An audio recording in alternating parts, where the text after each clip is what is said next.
What's up, everyone? This is Christian Duke, and you're watching IronMag TV.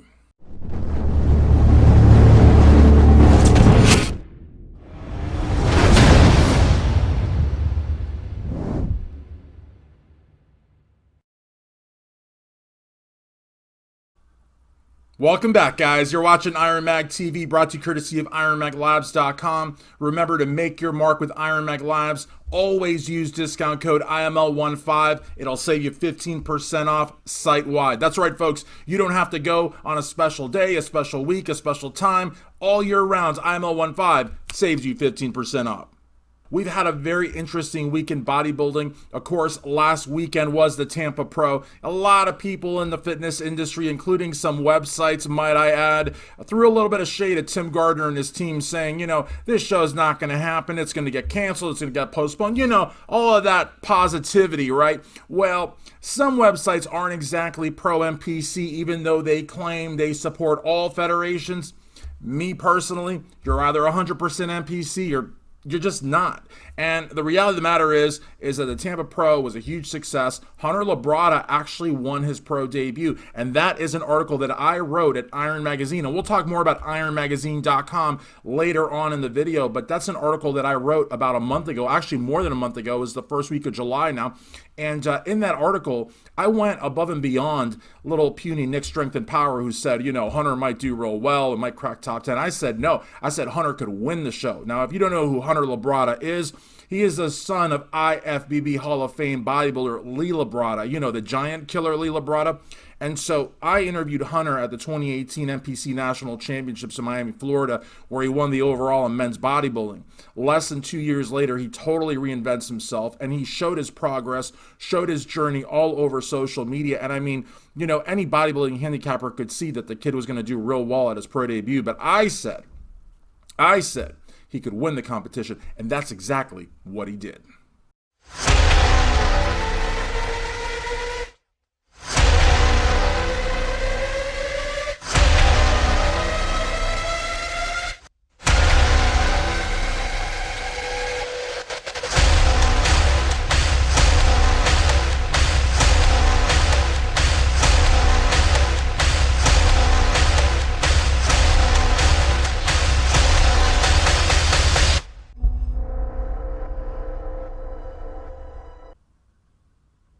Wow. Guys, there's no other way than to say wow. It seems that seven-time Mr. Olympia Phil the Gift Heath is coming back to the 2020 Mr. Olympia at the Zappos Theater in the Planet Hollywood Resort right there in the heart of the Las Vegas Strip. What does this mean for bodybuilding? Well, honestly, guys, Phil has had me blocked since 2017 because in his words, I supported Sean Flexitron Roden too loudly. This is a man who blocked countless for any infraction, any criticism, whether constructive or hateful, made no difference.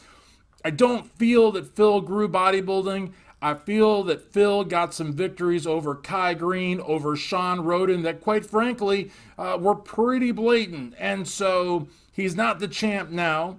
He hasn't been the champ in 2 years, and I would hope that Brandon Curry would get, that little bit of an edge that every defending Mr. Olympia gets, but I don't think he'll need it. I think that Brandon, everybody's thinking like Brandon's like, oh my God, Phil's coming back. I think this is good news for Brandon because Brandon is Mr. Olympia. Brandon can defeat any man on this planet, and I think that finally, he will get some vindication and some respect when he shuts out Phil Heath. And I don't think Brandon will be the only one to shut out Phil Heath. I think the Welsh Dragon, James Flex Lewis, who for 7 consecutive years, was the 212 champion. And, for at least 5 of those years or 6 of those years, he was on a parallel field with Phil Heath. And a lot of people often said that, my gosh, why don't they put Lewis next to Heath? Because a lot of people thought Lewis would beat Heath. So I got to be honest with you guys. Anybody that thinks that Phil Heath's going to come back here in 4 months time and just jump over James Flex Lewis, jump over Brandon Curry, not to mention all of the hardworking men that never took that 2-year hiatus like the Gift did. Like they're all just gonna like lay down and die and let Phil come back and reclaim the Sandow. I don't know what you guys are smoking, but hey Phil, you want to come back to the Olympia? Good for you. It's gonna look great on the poster, but get ready for World War III because it's gonna be on. And I personally think the final two will not include Phil Heath. I think it'll be Brandon Curry 1, James Flex Lewis 2, and then everybody else, including Phil.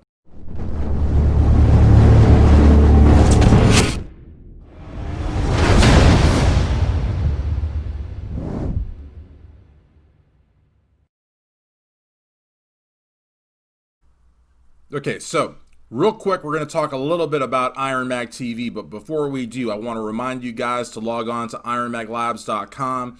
Robert's got a whole new line of products that you guys want to check out. A carb blocker, pre-workout powders, nootropics. The protein is back, guys. The 10 protein sources, protein is back. I'm so excited about that. As always, don't forget to use discount code IML15 throughout the IronMagLabs.com website to save you 15% off. So today, I also want to talk a little bit about IronMag TV and what exactly that will encompass. IronMag TV will be the Iron Duke Speaks. I told Rob, the Iron Duke Speaks sounds cool, but like, I'm not a bodybuilder. I'm not a promoter. I think maybe I'll put it in the graphics somewhere, but I really think IronMag TV should be the name of the new show, because IronMag TV 2 or 3 years ago was the umbrella that covered all the shows.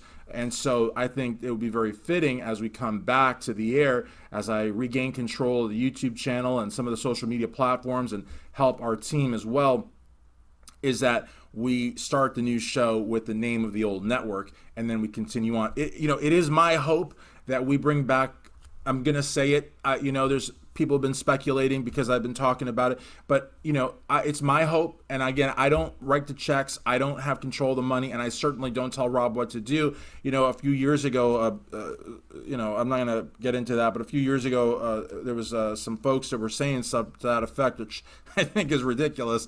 But I do have, I would like to bring back Beast Coast Live.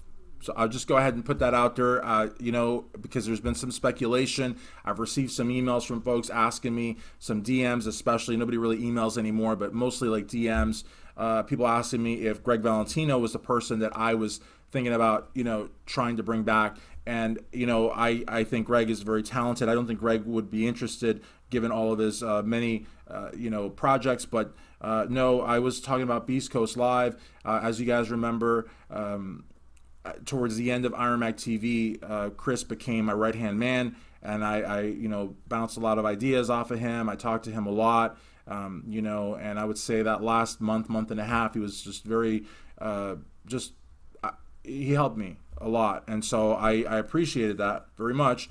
And I always liked his show. I liked the chemistry between him and Big Mike Cox, his co-host, and the guests that they had, the quality of the guests that they had. I just thought it was very spot on. The mayor of bodybuilding, Dan Dillon, was always there. Sometimes Ron Harris would come in. Sometimes AJ would come in from Global Muscle Radio, also /MD. Giles would come in sometimes. So they had a very good audience. And the thing is that Beast Coast Live continued on after IronMag TV, for a year and a half, and they still, I think, do stuff. We will do some re-releases here in the month of August, some best of compilations, especially like some of Greg's stuff, would go like an hour and a half.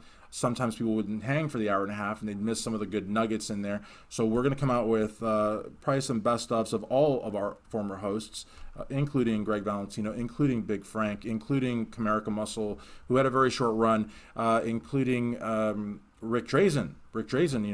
Tips from Rick. That was a great show. And that had it wasn't a long running show, but it was at least, I think at least 15 episodes, I would say, maybe 10, I don't know.